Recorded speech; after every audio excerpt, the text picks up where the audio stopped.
Hey, everybody. Welcome to PBR Monday, Hot Stove League number 5. We'll wait a minute for the room to populate. Tonight, I have a very slow internet connection. There's my internet service provider's been having a little bit of a problem. So I think we'll get through it all. Maybe kind of glitchy, may not be the best video. The audio should be fine, though. I mentioned a little bit earlier that this is going to be the last PBR Monday that I'm going to do for a while.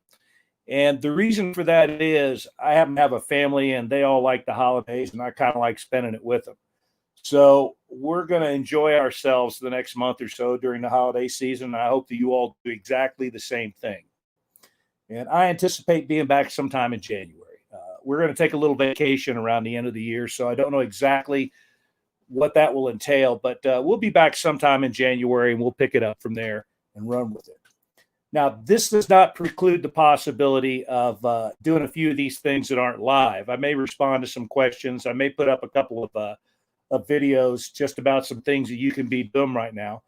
I've even given some thought to putting up a place in the forum where you could pose questions that I and others could answer via video, but we'll just see how it goes. Mostly I want to just kind of enjoy my family during the holiday season. Also, to tell you all the truth, I could use a little bit more of a break. I love the tour of Idaho. I love meeting everybody, but for me, it goes on 12 months a year. It's just an omnipresent kind of thing. Questions and emails roll in every day. So this is time out for me. I want to take a few weeks off just to spend some time with my family during the holidays and enjoy it. So we'll see what happens. We may, however, I talked to the DJ this afternoon. He thinks having a holiday special might be a good idea. So who knows what might happen there. So I see a bunch of people that are in the room. Looks like a good audience tonight. I see a bunch of people that are logging in and saying hello. And AB Renner is the only guy that's identified himself by name. Again, remember, if you don't give StreamYard your credentials, and sometimes even if you do, it's an imperfect system. I don't know who you are. It just says Facebook user when you post a comment. So if you look on the screen, if you look in your comments and it's not identifying you by name, make sure you sign the comment or something. Put your name with a dash behind the comment or something like that. That way we'll know who you are. Let's see. AB, hello. Bryce, hello. AB, doggone it, I'm going to take a break, by golly. And I'll be ready to come back at it hopefully sometime again in January. This year, I've got a lot to do over the winter because I promised everybody I'd get T5 ready for last year. I failed to do that. So I feel pretty bad about that. This winter, I'm going to redouble my efforts to get the T5 route done by next year. It's about half done right now, but T5 is more difficult than T1 because T1 I've been doing for 15 years now. So it's a matter of just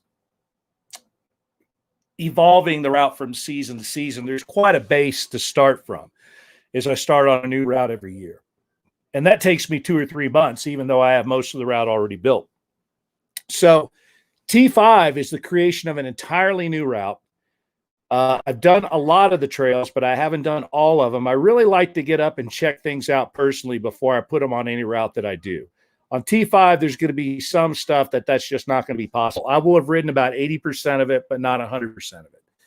And when I was writing climbing guidebooks, my standard was that it didn't go in the book if I hadn't done it myself, because I just didn't believe other people well enough or trust other people well enough, their instincts to describe a route that my hands had not personally touched. And I feel roughly the same way about motorcycles. But if I do that, if I wait till I actually get to ride the whole thing, T5 is never going to get built. So I'm going to do my best to build T5 this winter. I'm 90% sure I'll have it done, with the proviso that there's going to be some trails I'm going to send you down that I haven't been anywhere near. And I'm just going to have to rely on what other people have told me about those trails. All right. I see David's on there. Wayne Wilson's on there. We got a bunch of people. So without any further ado, I want to bring in my guest tonight. Let me get him up here. There we go. Brent Asper, number 69. Brent, can you hear us? Yeah, we're good. Yeah. We can hear you now too. So Brent's a friend of mine. Brent is an example of persistence, which is a personal characteristic that I admire quite a bit. If at first you don't succeed, keep on trying. That's described most of the things I've ever done in my life. Certainly, I was an unsuccessful climber in the beginning, an unsuccessful motorcycle racer, showed no promise as a physicist when I first started out. I just kept at it until all those things worked out the way I wanted them to work out. If you don't have a lot of talent, a work ethic's the next best thing.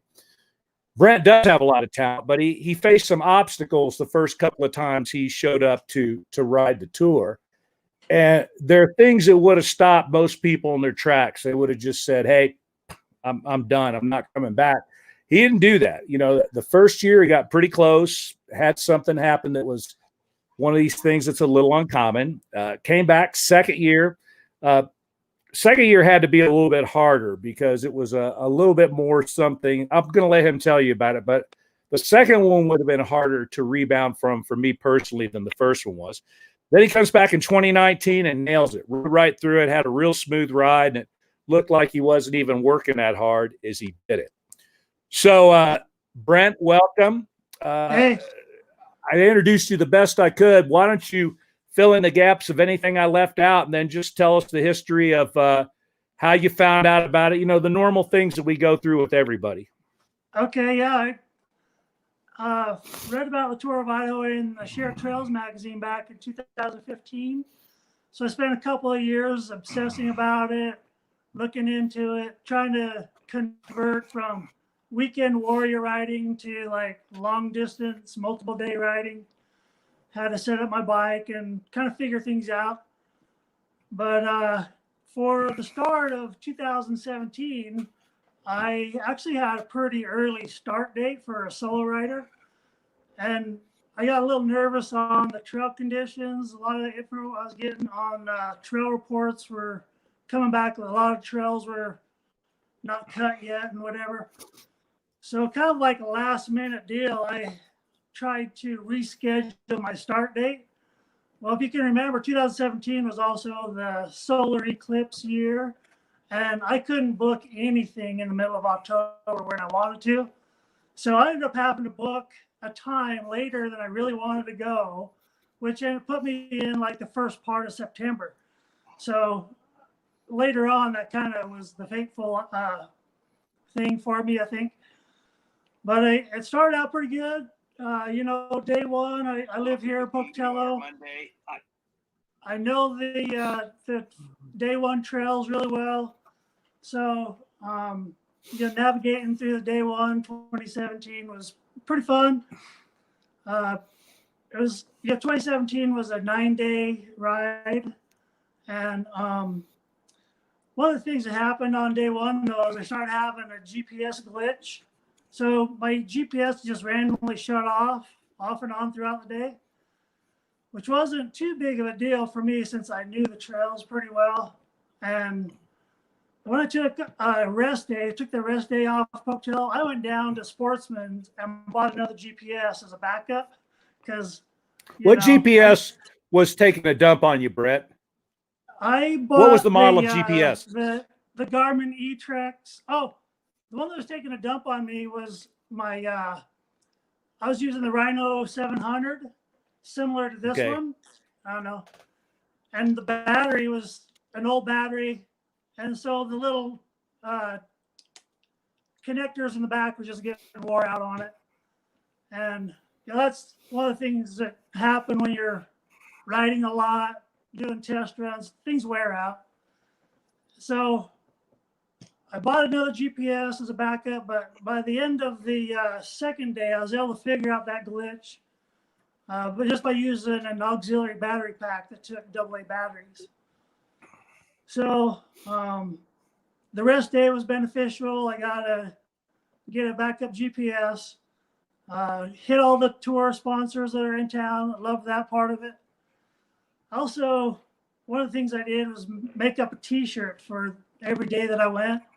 And everybody that I talked to that I had signed my T-shirt, it was a great opportunity to talk to them and tell them what I was up to and really get to know, some of those guys. And that was really one of the fun parts about the T-shirt thing. But I made it into Arco without too much problem. But the third day, the day 3 for me, it didn't include any of the Mackie stuff, the new stuff that year. But I ended up having to take a trail that was there, because there was a trail that was closed. I ended up having to take a little detour around Cherry Creek. So I took a few more miles in the morning, but it was super cool. Stewart Canyon was awesome. Wild Horse Lookout, first time I'd been up there. That was super cool. And by the time I made it into Ketchum, I was really having a stellar day. It was like, really enjoying it. But as I left Ketchum, Warfield Creek was one of the new trails that were put on that route for 2017. And the water crossing, from previous riders, I'd seen their horror stories of that water crossing on Warfield Creek. So I was a little nervous about that. But I made it across the water crossing at the bottom of Warfield Creek pretty good. But shortly after that, I was cruising up the trail. And I hit a little washed out bank and ended up going over the handlebars right near the bottom of Warfield Creek. And in the aftermath of that, I ended up dropping my cell phone right there. And so that. I messed around, gathered Where up all the pieces. Cell phone, Brent? What's that? Where was your cell phone, Brent? It was, I dropped it on the ground there in the weeds somewhere. I don't know. Yeah, but where was it? Where was it on your body before it fell to the ground? I was in a pocket on my belt. Why wasn't it stuffed like in the most secure place you could find it, next to your body, so that Satan himself, Beelzebub, couldn't separate you from it? Yeah. It was not secured like it should have been. That's for sure. Yeah, you're a guy that I bring up every once in a while as a cautionary tale of what happens if you lose your cell phone. And you didn't even have it on your handlebars. You actually had it in a pocket. But, in a good kind of crash, they call them yard sales for a reason, right? You can lose an awful lot of stuff. And losing your cell phone is basically like losing your life almost. You're so devastated because of all the stuff you have on it. It is it's the way to communicate with other people. It's your backup navigation. There's all kinds of things your cell phone's good for, and it can't do any of them if it's at the bottom of a creek for more than about 5 seconds. And the number one thing for me was the Bluetooth connection to the PLB. Sending and receiving messages on, my PLB, which would come over my cell phone. That was a big part of what, I'd planned on doing.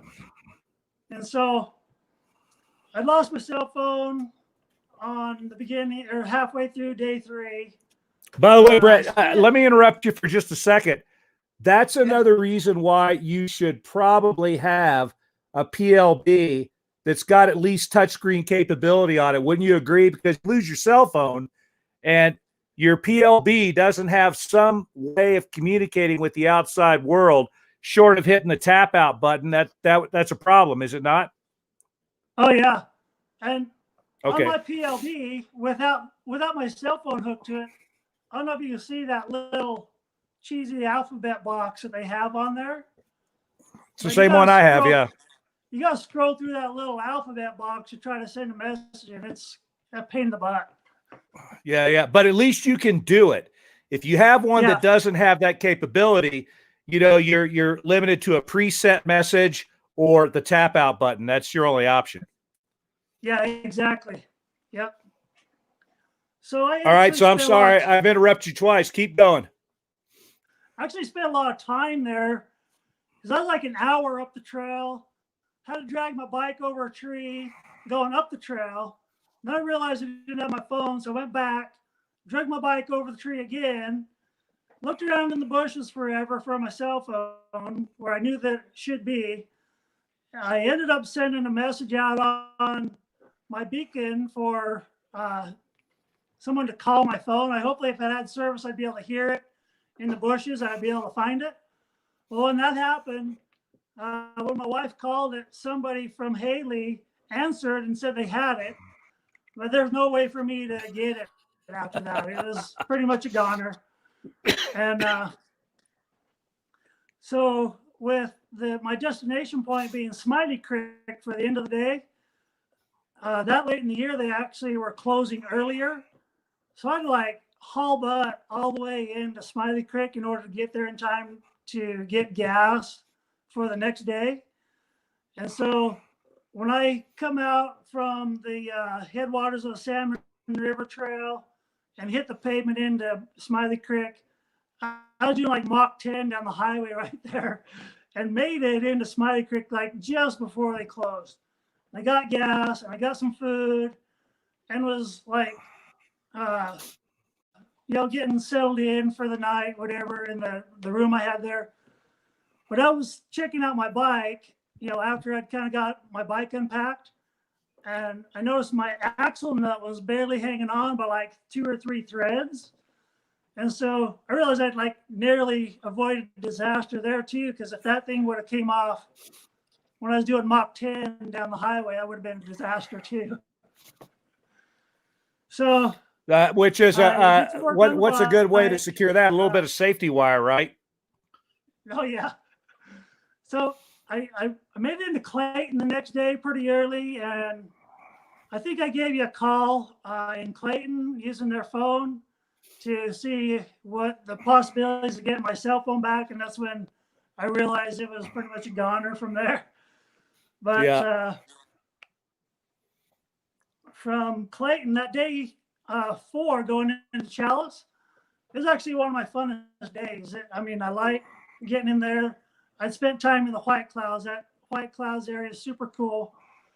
And when I made it into Chalice, I was actually starting, to get back in my groove again and start having some fun.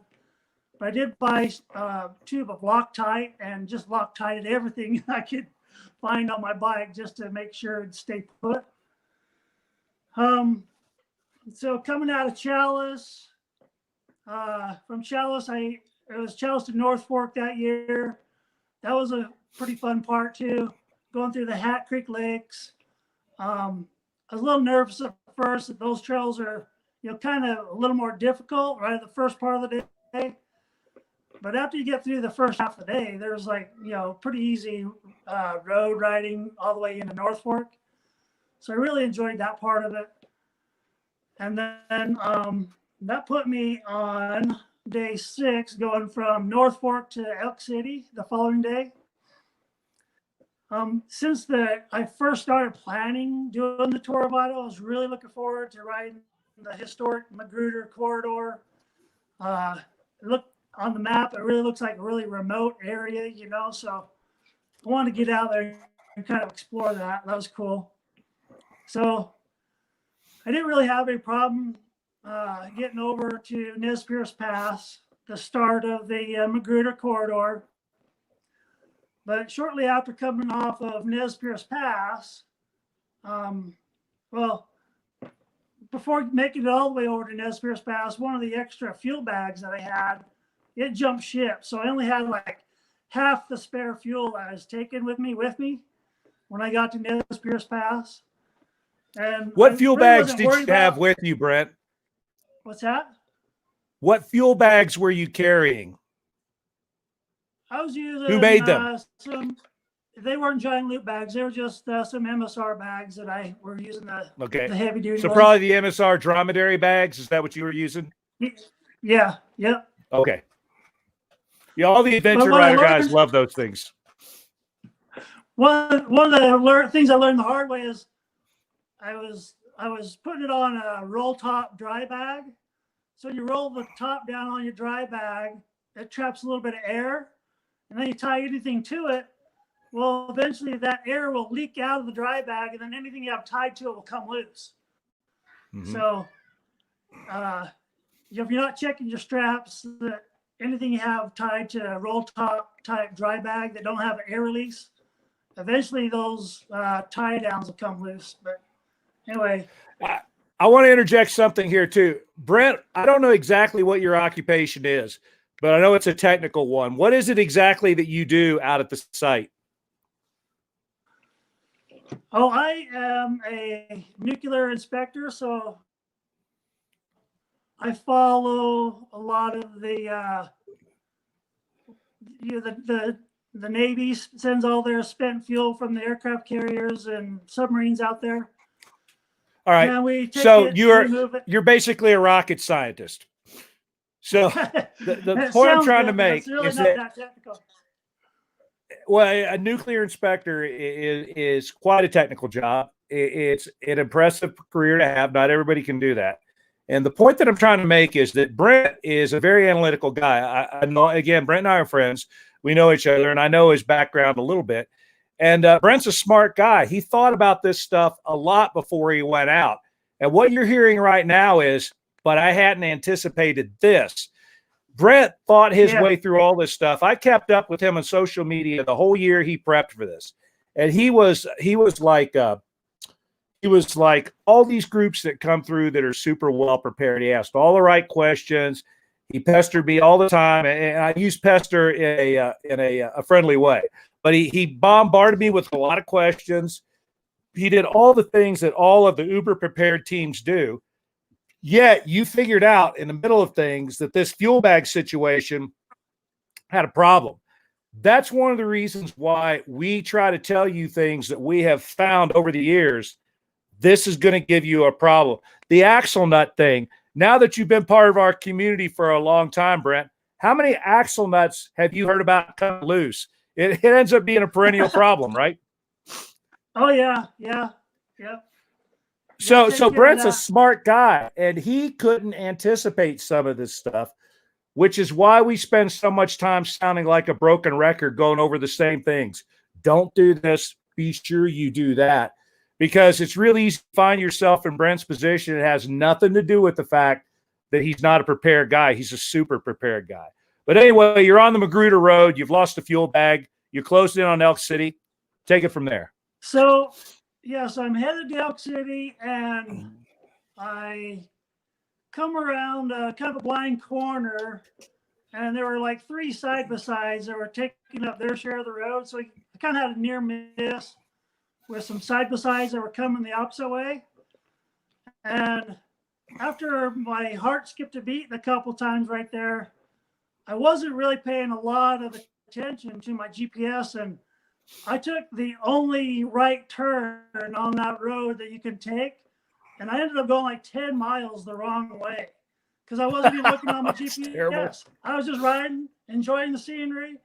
And when I seen the name of a campground that I didn't recognize because I had map study, I had all the trail names kind of memorized.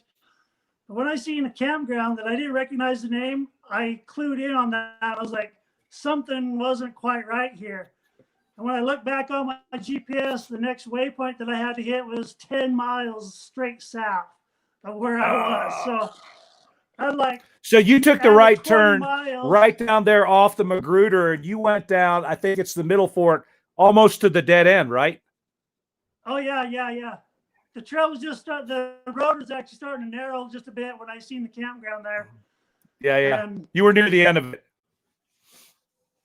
So when I turned around there, that added 20 miles, which I didn't count on. So I started getting super nervous on having enough gas to actually make it into Elk City. So I've seen a couple of people along the way, asked them if they had extra gas. One guy told me there was a guy in one of the campgrounds that had ATVs. And so when I rolled past this campground, I seen their campers there with their ATV trailers, and they had gas cans lined up right there by their motorcycle trailer that I could have helped myself to, right? Scratching my head about maybe helping myself and leaving some money, maybe a note. But I thought I'd just take my chances and just go for it with the extra fuel that I did have. And about 300 yards down the road, off on the other side, there's a little picnic area. And as I roll by there, those side-by-sides that I had to run in earlier in the day, they were there having lunch. And nervously, I kind of pulled in there, said, hey, you got any extra gas? And they're super cool dudes. I helped myself basically to 3 gallons of gas. And after that, I was like good to go all the way to Elk City. And I was glad I hadn't been flipping those guys off earlier in the day because they saved my butt, really. So I got into Elk Serendipity, baby. City, and there was like a big fire detour that we had to take out of Elk City to get around to Lowell. And I think at that time, everybody was just taking the pavement all the way out to Grangeville and over to Kuski and then back. It's like 60 miles of It was pavement. horrible. And so I think, like you've said in your Moto Jazz page on how those motorcycle stators work at high revs for long periods of time, that's what happened to me. I think I ended up burning up my stator during that long stretch because once I got into Kuski, I noticed that my headlight wasn't working. And I just tried to make it into Lowell just before it got dark. And once I got into Lowell, I started taking my bike apart, trying to figure out where the short or the connection was. I wasn't getting any charge out of my bike. Headlight wasn't working. But I did have a helmet light. And here's another thing. I did have a helmet light, but I hadn't tested the helmet light mount on my helmet. And so once I figured out I couldn't fix my bike there at Lowell, I started fiddling around with my helmet light, and it's probably midnight or so. I'm still messing around. And I ended up like dropping my helmet light on the sidewalk, and it broke. And so besides my helmet light and the light on my motorcycle, I only had like a little AAA battery light to ride with or whatever. And I almost bailed out right there. But I got to looking at, there was one team ahead of me, Team Blue Turf, I think was just the day ahead of me. And I was looking at their times that they had on each day that I was riding. And I was getting in about an hour or 2 hours ahead of them. So I looked at their time that they had on the next day. Now, just to be clear, that's not exactly an apples to apples comparison because those guys are on the 2-person route and you're on the 1-person route. But it is still nonetheless useful because you can look at places where the trail's the same and you can compare validly there. And I could see where they had troubles. And one of the things for 2017, I think solo riders had an option to take another trail that was easier to navigate. Yeah. Instead of going up over Windy Bill and Windy Ridge and that stuff. Yep. Over to Scurvy Mountain. And so I had kind of decided there that I was going to, several teams that had trouble navigating through that area. I decided that I'd take the easier to navigate trail, which added just a few more miles on to the route. But one of the things that happened, so I had to wait till the sun was coming up. I was usually leaving about an hour before the sun would come up. But I had to wait for it to get light enough for me to take off out of Lowell. And as I did, pretty early in the morning, it started to rain just a little bit. And the route went up. It was coming down off of Fish Butte and up Fish Creek. And I got into Ant Hill, the Ant Hill switchbacks. Yep. And it was starting to rain pretty good at that point. And I spun out on a tree root going up the switchbacks there in Ant Hill. And I ended up tipping my bike upside down in the bushes. And no matter what I tried, I couldn't like muscle that thing up, back up on the trail without sliding further down. So I ended up taking my pulley system, my recovery system, and hooking that thing up and winching my bike up. It actually worked. It worked so good. I think I probably should have used it the other previous 2 switchbacks, but that's what I do when I get there. Yeah. Once I made it back up to the top of Ant Hill there, kind of had to regroup a little bit.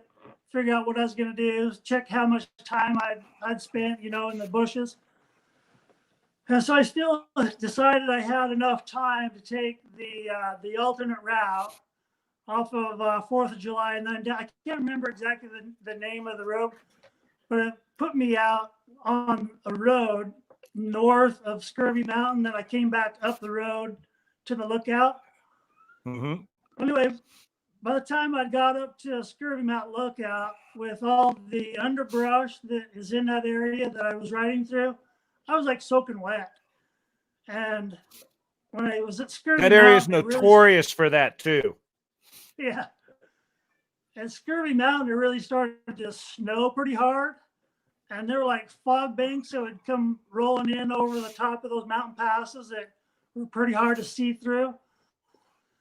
And so I was kind of getting a little nervous on how much time and daylight I had. And it was about that time, the little battery inside the Trail Tech Voyager I was using, it went dead because it wasn't getting a charge from my motorcycle anymore. So the internal battery in the Voyager, it went dead. And I lost all the data I was using to track how many miles I'd gone or how many miles I had left to go. And I just had basically a track on my other GPS. So I was kind of not really on my A game, to put it that way. And I was going down the trail, and I came by past the trailhead for Rock Garden. I knew I had to go on the Rock Garden trail the following day. And there was already like 4 or 5 inches of snow on that trail by then. What time of day is it by this time? What's that? What time is it by this time? So you passed the entrance to Rock Garden Trail, what, 5, 6, 7 at night? Yeah. It was about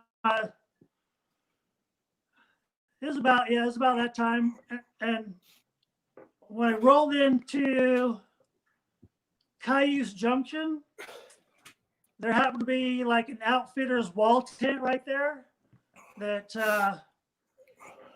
and as you roll, Cayuse Junction has one of those weird corners too, where you come into it and the route you have to take is a hard left turn, kind of over your shoulder type of a turn. Yep. And when I came into Cayuse Junction, I stopped for a second, was trying to figure out my GPS. And as I took off on the road that I thought I was supposed to take, my GPS made it look like I was backtracking exactly where I came from because the corner was so sharp. And I didn't zoom in my GPS enough to really get the detail I needed to decipher the information that my GPS had on. So it looked like I wasn't really on the right trail for a little ways there. So I went back to where the wall tent was, and was. Is it dark by this time? What's that? Is it dark by this time? It's not completely dark, but I figured I had only about an hour of daylight left. Okay. Just right in there. And I didn't know for sure how many miles it was to get to Locksaw. So I didn't want to get off route in the weather conditions I was experiencing. Plus, I just got really nervous about getting lost in bad weather. And so I tried sending out a message that I was going to stay the night there in the wall tent, because when I opened up the wall tent, it was like stocked with gear. There was a stove in there, it had wood in there, sleep bags, food. I mean, this thing was stocked, but there's nobody around. So I immediately got inside of it, got some warm clothes on, dry clothes, and I started a fire. And I pulled up a lawn chair and wrapped myself in a sleeping bag there by the fire. In the meantime, I was messaging you and I think my wife, messaging back and forth. But in like 5 minutes, I was sound asleep too. I got comfortable, I got dry, I got warm, and boom, I was out cold for I don't know how long. But eventually, I think I felt or kind of came to a little bit. And I noticed there were like 10 or 12 messages on my satellite beacon that I hadn't responded to for who knows how long. And I think that's when a lot of people got nervous, my wife included, for one. that maybe I wasn't quite so much okay. So what eventually happened is there was a Clearwater County Sheriff deputy, I think that you had sent out to my location. Well, she showed up there. what happened was this is something that bears going into, because you actually did the really smart thing, and that you and I had talked a little bit. You did tell me that you were going to take a nap, which you did. Your wife was quite worried, and she and I talked a lot through the night.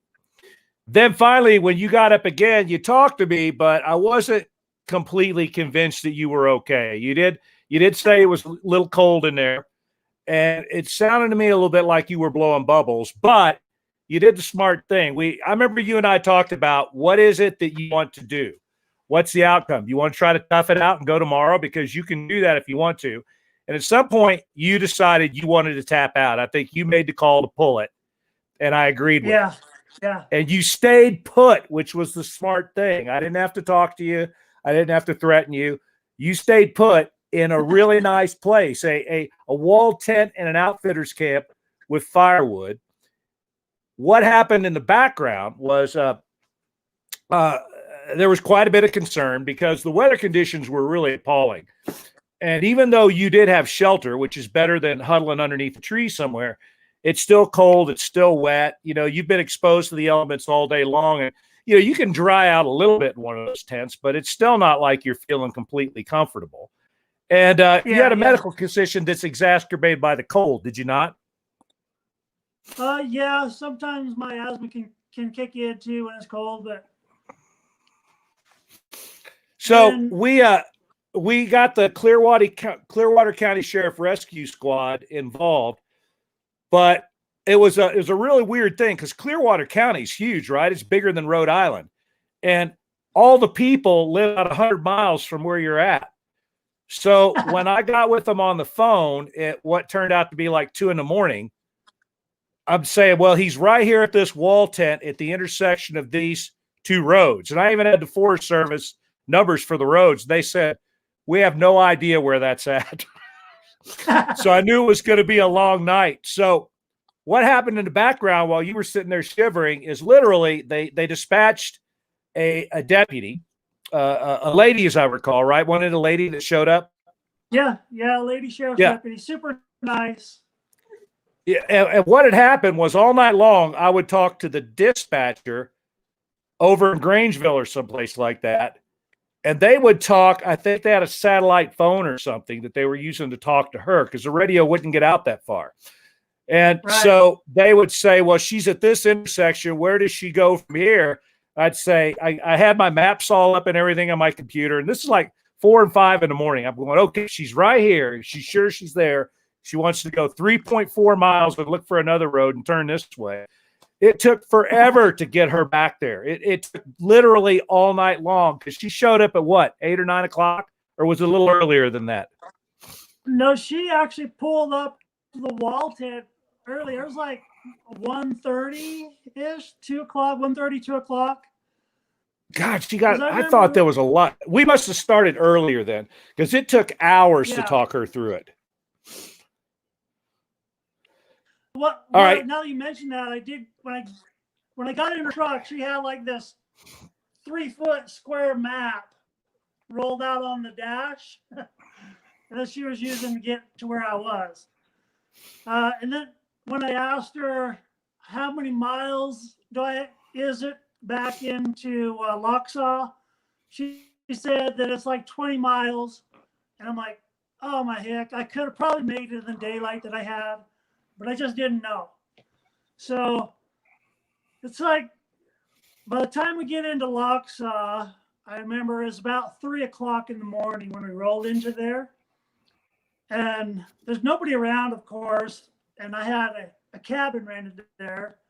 But I go up to the lodge, and here's a note for me. It has my name, has my cabin number, and it said that it was open, just help yourself. So I thought I was good to go. I go over there to cabin number 1 was the cabin I had rented. But unbeknownst to me, they'd actually rented it out to somebody else. But they didn't take the note off the window for me. So I go over there and start rattling the door on this cabin, and it's locked. And there's some lady inside starts screaming like she's being attacked by a grizzly bear. So That's it terrible. didn't help either that the sheriff, she was like shining her light in the windows and, calling out and stuff. So I really didn't have very many good options to go with by then. But out of all those rustic cabins, they kind of share a central shower house and a restroom. Mm-hmm. And when I opened the door to the restroom, the heater in the restroom was going like full blast. And I'm like, well, I can spend some time right here in the men's shitter if I have to. So I took all my stuff and put it in the men's restroom there and kind of made myself comfortable on the floor and crashed out for about an hour.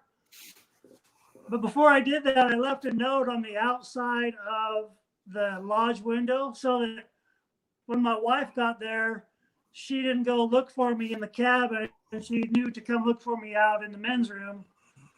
And I was only there in the men's room for about an hour or so, maybe 2 hours. And it was the cook coming in to start breakfast for the next day. He seen the note that I left for my wife. He came out to the men's shitter. He said, hey, come, crash out in the lobby till your wife gets here. And so I got a pretty good, decent amount of sleep in the lobby before they were even open. But when my wife got there, my wife and my father-in-law, they got there to kind of gather up my pieces.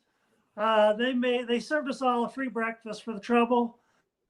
And I had to, make some apologies there. But anyway, I went and retrieved my bike and have a good story to tell about it. It all turned out pretty good, actually. All right, Brett, we only have about 15 minutes left.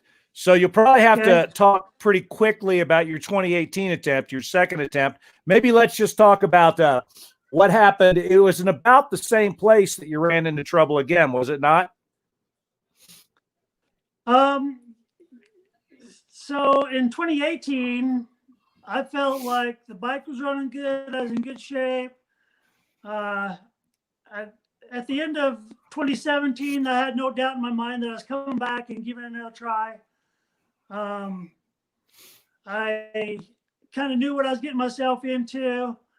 And I just for 2018, I signed up, did all the things you have to do to get going. And, but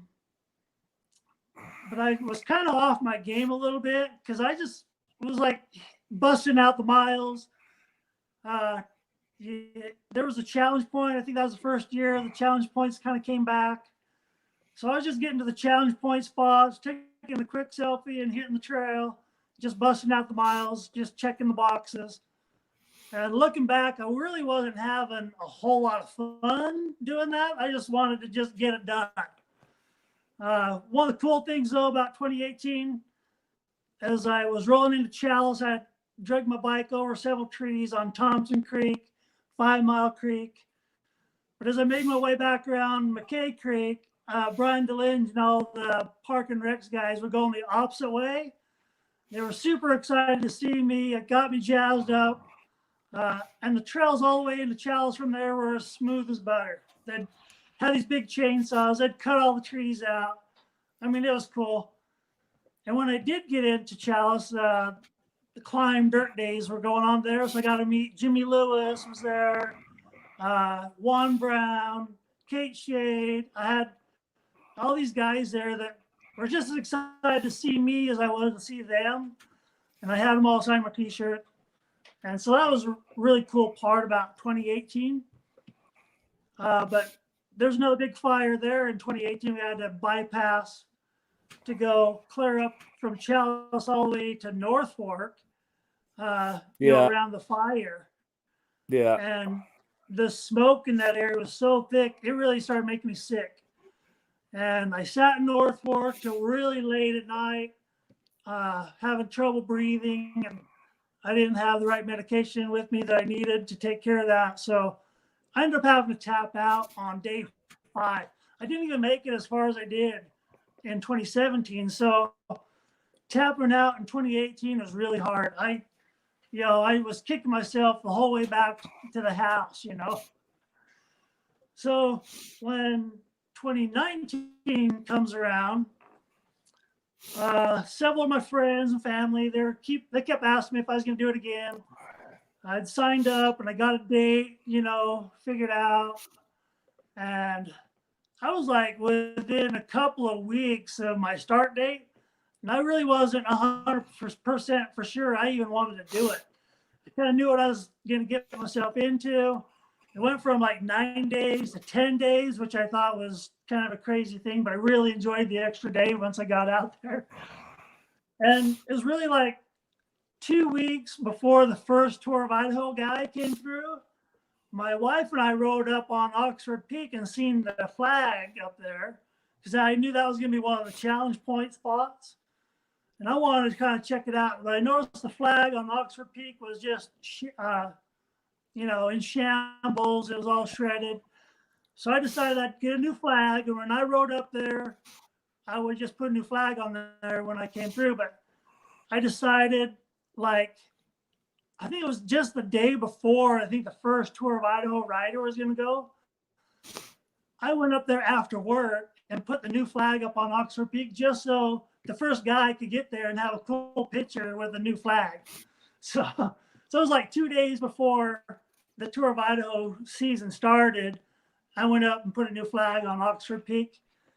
And that has been so cool seeing all the pictures with the nice flag waving in the wind on Oxford Peak. I just get a kick out of every one of those pictures I see.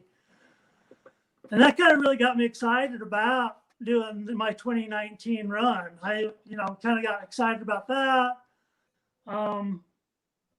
Another thing that had changed, there was another team that was going the same day as me. So I ended up leapfrogging with them early in the morning on a couple of mornings, which, was a little different.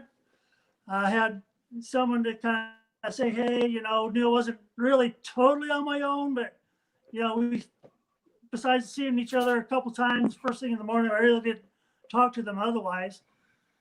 But I really had a lot of fun on my 2019 ride. There was, I hit the perfect weather window.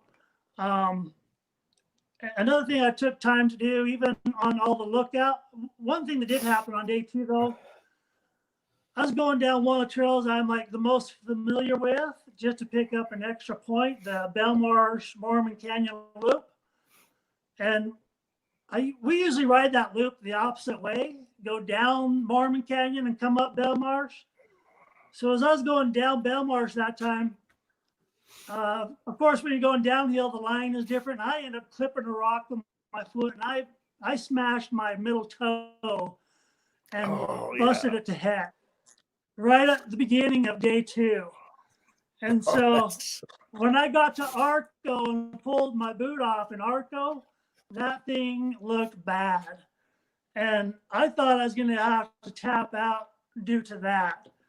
I did doctor it up the best I could in Arco, but the day 3 ride was a really long ride, and I was so glad to get to the end of the day at the Smoky Bar. Kaylin, she's awesome. Was glad to get there, but my foot looked worse than it did, and I really was pretty worried about it. But when I got into Chalice, I was able to get a lot more stuff to doctor my foot up with, and it actually made me ride a little slower, which I think probably benefited me actually. And I had a hyper awareness for all the little trail hazards that would have kicked me off the trail. So I actually didn't tip over hardly at all because I had a sore foot. You know what? We tell people all the time, slow down. And if something external forces you to slow down, and you just said it forces you to focus more because you're trying to prevent yourself from getting clipped. One time, I went out to preview a full day of the tour 4 or 5 years ago, and I was camped in Chalice. And I remember riding from Chalice. In fact, I was up looking at a bunch of the stuff that became the new day 6. And I was camped in Chalice with my wife and kids. load my bike in the truck, drive up to Salmon, and discover that I've forgotten my boots back in Chalice. I got my helmet, my gloves, everything but my boots.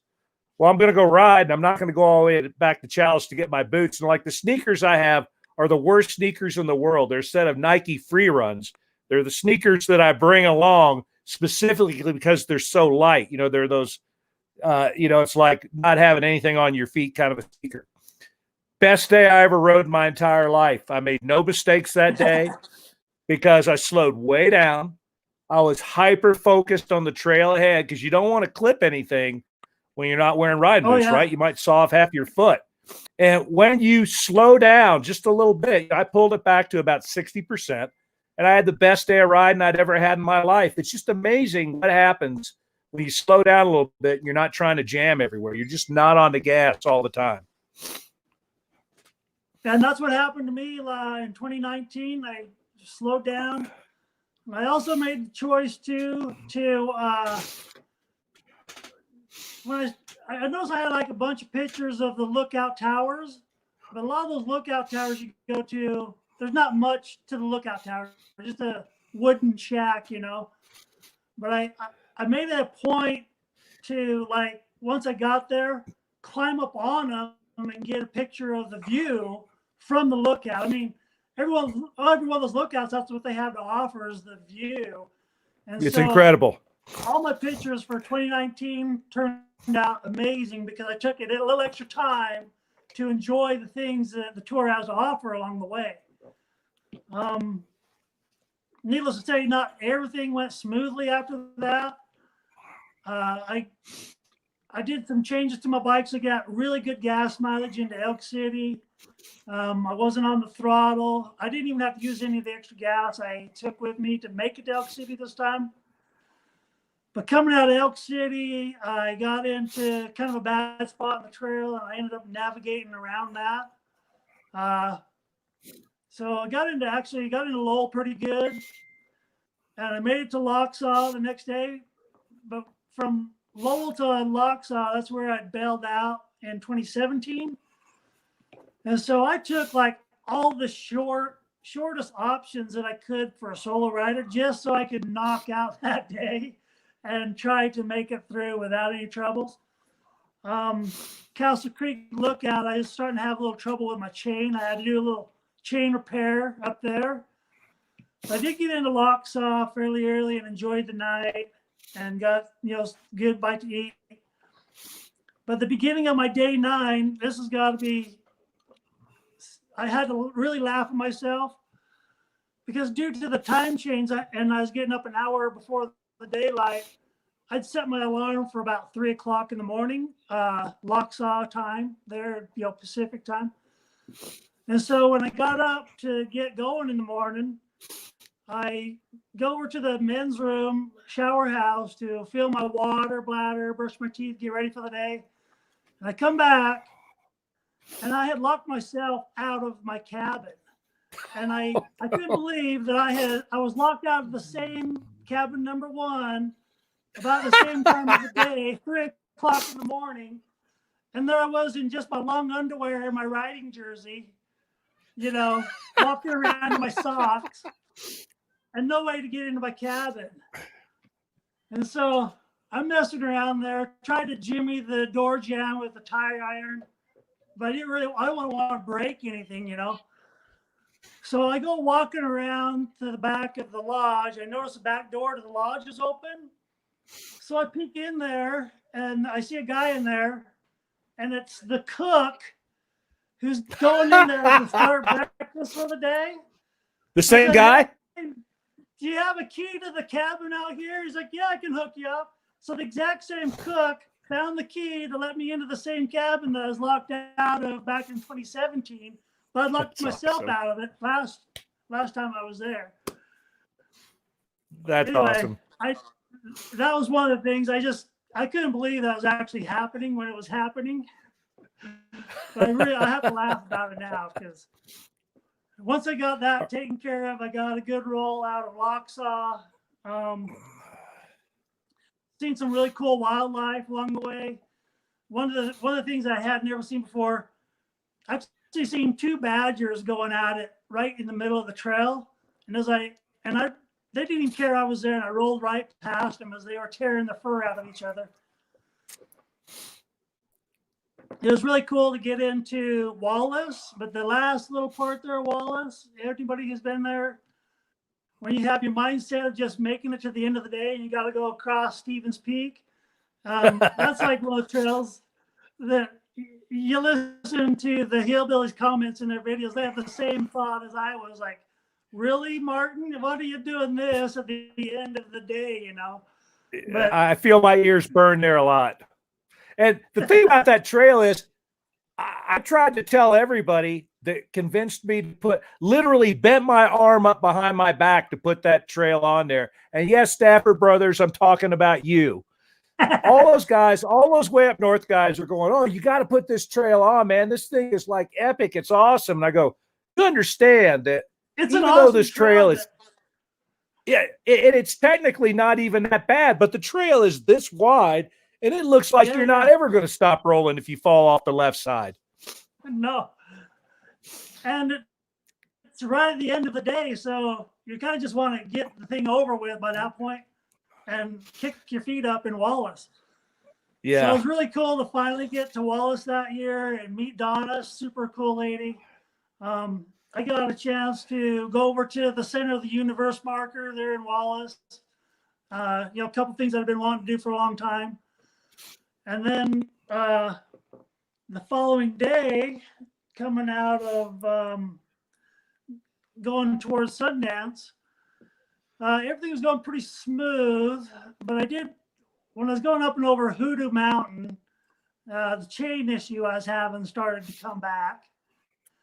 And I was able to call ahead. I guess there was an Arctic cat dealer in Priest River that I could have gotten a chain from and put it on my bike, but I realized I really only had about 20 miles left to get to the Sundance Mountain.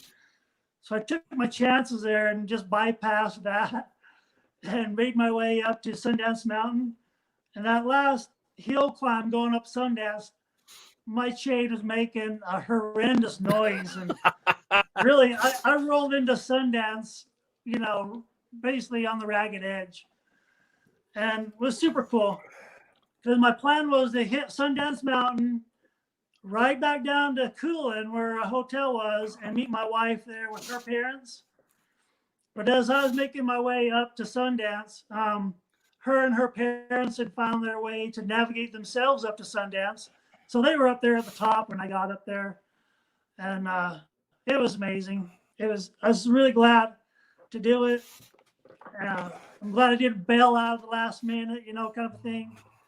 And I have nothing but good things to say too about the tour sponsors.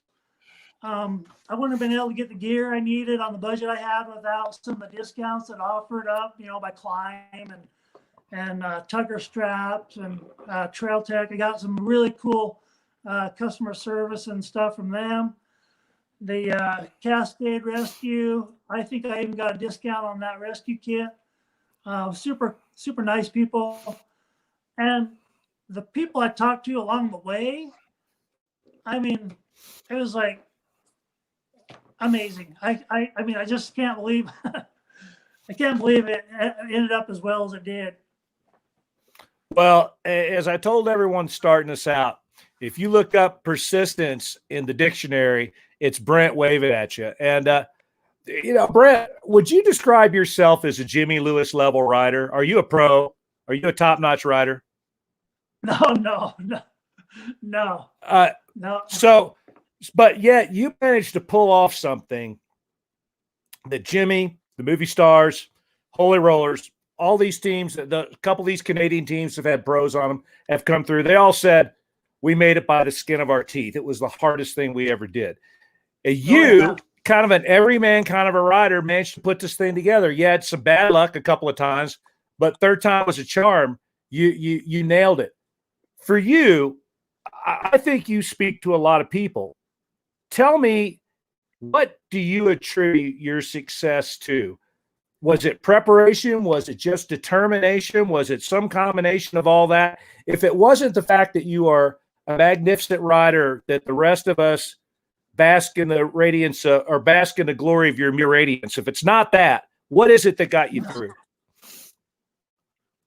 Well, one of the biggest things is like taking the information that was provided on some of the things that you've always talked about on the Tour of Idaho, seeing what's worked for other people, kind of knowing what was going to work for me, knowing my limits and what I was willing to do.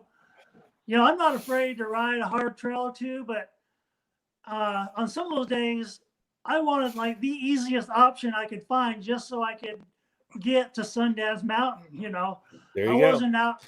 I wasn't out to like ride every hard trail there was out there. So that kind of thing, I think some guys, either want to complete the tour or, make a statement by saying you've done all the hard stuff along the way. I don't know. But I decided I was going to do everything that I could do to improve my chances to make it to the end by the time I got there. I was able to take a lot of the advice there on what kind of equipment to buy, what to use. A lot of guys, I chose the option to use tires that would last the entire tour without a tire change out in Salmon. There's a little trade-off there for that, and I kind of was regretting that decision a little bit on day 6, but I made it through okay, and the tire I was using was in good shape by the time we got to the end. Did you use the golden tire, or did you use something else? I used the GT 723R. Okay. So really, did you get that from me? I remember having one of those from somebody. I gave one to a tour rider, sold one to a tour rider. Was it you did I get that tire for you? No, I got it from Hotel Power Sports. They ordered it for me. Yeah, I run that on my 450X, and I love it. I think that's a good tire. It's not as good as the 333. It's not as good as any dedicated enduro tire, but for what it is, it's a hell of a tire. And that decision for me when I hit Salmon was actually pretty good, because when I got into Salmon and I went to check in to my hotel reservation had fallen through. And so I started checking around for places to stay in Salmon. And that took me most of the rest of the day. I really wouldn't have had time to change tires. And it was just kind of by chance, that one of the workers in the lobby heard my situation and gave me a contact number that I was able to call. And it was like some local that had a guest house that they were willing to rent to me for the night. And so once I found the number, I contacted them. They lived on the north end of town. I got out there. I had a guest house all to myself. It was like $25 more than what my hotel room was for, and I was glad to pay it. The guy had a shop with tools. He let me help myself to all of his tools in the shop. And so my stay in Salmon actually turned out really good, but I'm glad I didn't have to deal with doing a tire change there too for 2019, because I had a hotel issue I had to work out. All right, we're running over time here, and I got a couple other things I want to touch on real quick. The first is, why don't you hold up your left hand so we can take a look at it here? Yeah. Tell everybody what happened there. About 6 weeks ago, my son and I were just headed out of town to go hit some trails for the end of the day, or the end of the season. And I went around the corner and hit some oil that somebody had spilled around the corner. And it was like hitting black ice in the middle of winter. I went right down, ended up going over the handlebars, and I shattered my wrist. There's like 3 plates and about a dozen screws in there, and a lot of KTM orange to go along with it. Where did you get the work done? Who was your surgeon? O'Halloran, he was my surgeon. Did you get it done at Port Enough or at Bingham? It was at Portneuf. Okay. Yeah, they're pretty good there. Their orthopods are all first rate, I think. It's kind of interesting, having gone through a lot of that myself recently. But orthopedic care I've gotten in Eastern Idaho is better than I ever got when I lived back east. It's like every orthopedic surgeon in the world wants to come here to ski and ride motorcycles. And so all the talent seems to be located in this area of the world, from Salt Lake up to Idaho Falls. It's pretty amazing. Okay, we got a question for you here. We're gonna now you may not be able to answer this question. Sean Smith asks, after your 2017 and 2018 attempts, did you change your approach to challenge points via bonus sections for your successful 2019 tour, or was it just a matter of different year, different result? What Sean doesn't know is that in 2017 and 2018, there weren't any bonus sections. That's something that just started in 2019, and I think there might have only been one in 2019, if I'm not mistaken. We really started that in earnest for the. In Go ahead. 2017, there were no challenge points. 2018 is when the challenge points came into effect. So there's a little bit of a chess game you can play there.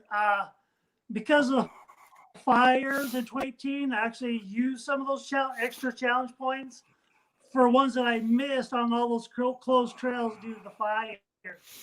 And so I was in good shape on challenge points in 2018. Like in 2019, I did the required amount of challenge points, but I picked up a couple extras because you never know. Yeah. And like I said, I just wanted to, like in 2019, take the shortest route that I could on some of the days just to get to the end of the day. I did choose to take the Rock Garden Trail only because I had been on Rock Garden Trail before, was familiar with that trail. So taking all the easy stuff on day 8 made it so I had to take Rock Garden on day 9. I made it through all the hard stuff on Rock Garden, ended up tipping over on one of the easiest spots there was on Rock Garden, but which is easy to really do. not a big deal. Yeah. All right, we're out of time. There's some people waiting at the last minute, but we're going to have to let it go because I got to get rolling here pretty quick. Brent, thank you very much for your time tonight. An hour out of my life's a lot, so I really appreciate when one of our guests gives up an hour out of their life. I owe you some time. Pleasure. I'm sorry. I got your message this week, but as you know, my calendar stays full all the time, and I'm really sorry I didn't get back to you. So I apologize publicly now for not getting back to you on your offer earlier. But we'll get together sometime soon, maybe after the holiday season is done. For those of you who don't know, Brent also makes incredibly cool contributions to the calendar every year. And I will have some more information on the calendars here in the next couple of days.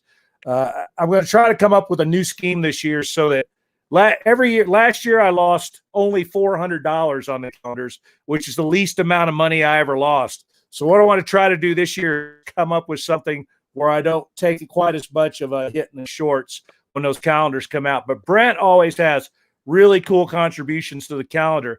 And if we do it this year, he's got a couple of killer photos that'll be in the calendar. And thank you very much for doing that. I really appreciate it. Also, thanks for the flag on Oxford Peak.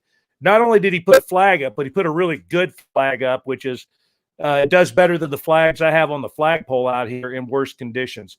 So, Brent, once again, thank you very much. I really appreciate it. Happy holidays to you and your family. You. Thanks for joining us. All right, brother. Take care, man. All your effort. Okay. Okay. See you later, buddy. All right. So that's it. Again, we'll have some I want to talk to you all about calendars. I'll probably do a little live sometime in the next couple of days and let everybody know what the options on the calendars are for this year. I would just like to not lose quite as much money. I do the calendars as a public service. The only time I ever tried to make any money off the calendars was when I was with Share Trails, and I tried to use them as a fundraiser, and I ended up pulling money out of my pocket and paying for the fundraiser. Calendars are perpetually a money loser, not a money maker. And that's okay because I kind of want to do it just because they're kind of cool. They make excellent holiday gifts. But this year I want to see if we can come up with a scheme to make the thing a little bit more fluid and to see if I can not lose quite as much money. A run of those calendars costs about $800 to $1,000, depending on how many I have made, because things like that in small parcels, less than a few hundred. The most I've ever had made was about 150. The cost per unit just goes way up. And when you tell people, well, yeah, this calendar is going to cost you, it's going to cost $20 to $25, and at that I actually still lose money, then nobody wants a calendar. So we're going to have to figure out this year if we can sell enough calendars to cover some of the fixed costs. If we can, I'll go ahead with it. If not, I think I'm going to skip on that this year, just because I have better things to spend $400 on. All right. So, well, we'll figure all that out in the next few days. Anyway, thanks for joining us tonight. And again, no PBR Monday Hot Stove Leagues for a month or so. I want to spend the time with my family, but we'll catch up again in mid-January, and then we'll rock and roll all throughout the spring and summer. Thanks, everyone. Happy holidays. If I don't see you, take care. Be seeing you down the road.